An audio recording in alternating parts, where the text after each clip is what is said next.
Përshëndetje të nderuar shikues, jeni me edicionin e lajmeve të orës 11 në Radio Televizionin Publik të Kosovës. Prokuroria Speciale ka ngritur akt akuzë kundër Fatmir Shehollit për spionazh dhe shantazh. Sipas akt akuzës, Sheholli dyshohet se si person i rekrutuar nga Shërbimi Informativ i Serbisë. BIA ka mbledhur dhe përcjell informacione për aktivitetet politike, sigurinë dhe institucionet e Kosovës. Ai akuzohet edhe se nga viti 2022 deri në dhjetor të vitit 2025 ka shantazhuar një person duke i kërkuar mbi 13.000 euro dhe duke e kërcënuar me publikimin e videove dhe informacioneve komprometuese.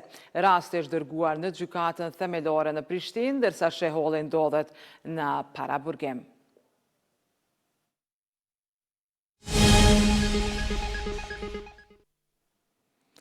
Partia Demokratike dhe Aleanca kanë vazhduar edhe sot aksionin para objektit të qeverisë duke kërkuar nga kryeministrin detyr Albin Kurti zhbllokimin e institucioneve.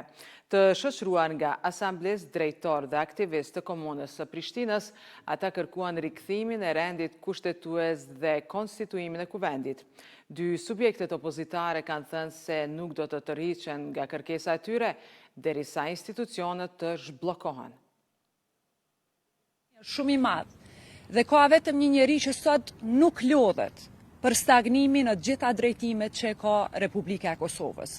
Prandaj nga këtu i themi deputetit Kurti që të kthehet në kuvend, t'i hapë rrugë krijimit të institucioneve të reja, sepse Kosova është projekt shekullor i shumë brezave dhe nuk mund ta shkatroj askush. Përqojmë një porosi, e porosia shumë e thjesht që shkelsi recidivist i kushtetutës vazhdon të strukët në zyrën e vetë.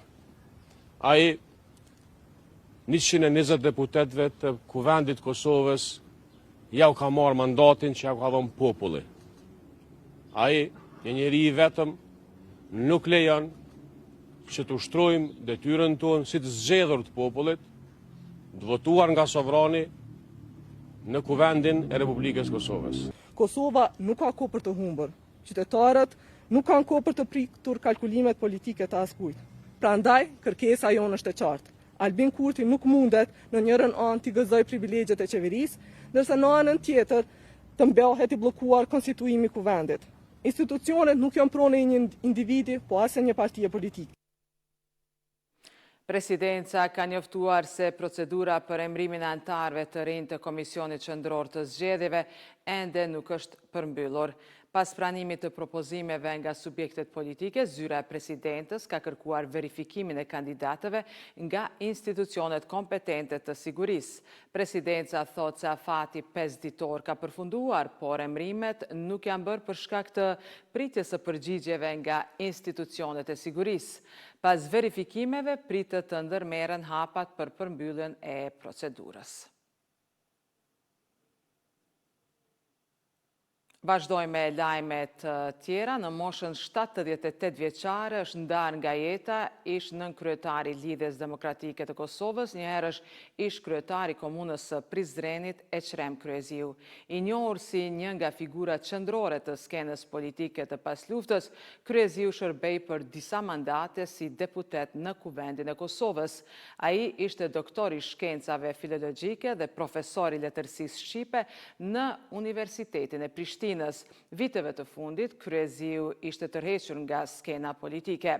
Ndërkohë, kryetari i LDK-s Lumir Abdigjiku tha se Kosova humbi një intelektual të shquar dhe një prej figurave më të rëndësishme të LDK-s.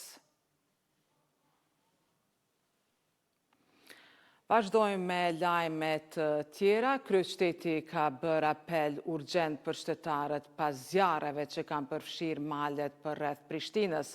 Për shkak të temperaturave të larta dhe kushteve të thata, qytetarëve u bëhet thirrje të mos ndezin zjarre në natyrë, të mos djegin mbeturina apo barishte dhe të mos hedhin cigare të ndezura. Në rast të vërejtjes së tymit apo zjarrit, qytetarët duhet të largohen nga zona e rrezikut dhe të njoftojnë menjëherë zjarrfikësit në numrin 193. Policia e Kosovës ka raportuar 18 persona të arrestuar dhe 10 në mbajtje gjatë 24 orëve të fundit. Në Prishtinë, një punëtor humbi jetën pasi ra nga një objekt ndërtimor, ndërsa një shtetas i huaj u arrestua pasi sulmoi 2 zyrtar policor. Janë raportuar edhe raste të mbajtjes pa leje, posedim të narkotikëve dhe dhunës në familje. Në Ferizaj është raportuar një rast i dyshuar i dhunimit, ndërsa në Gjakov është arrestuar një çift pas një përleshjeje. Në trafik janë raportuar 32 aksidente me të lënduar dhe 40 me dëme materiale, ndërsa janë shqiptuar mbi 2000 tiketa trafiku. Ministria e Tregtisë ka publikuar çmimet maksimale të lejuara për shitjen e derivateve të naftës. Sipas njoftimit të ministrisë, çmimi maksimal i naftës është €1,79 për litër, ndërsa benzina mund të shitet deri në €1,53 për litër. Çmimi maksimal i lejuar për gazin është 62 cent për litër. Të nderuar shikues, ishte kjo tëra që kemi përgatitur për këtë edicion të lajmeve. Ne ju falenderojmë për vëmendjen. Mirupafshim.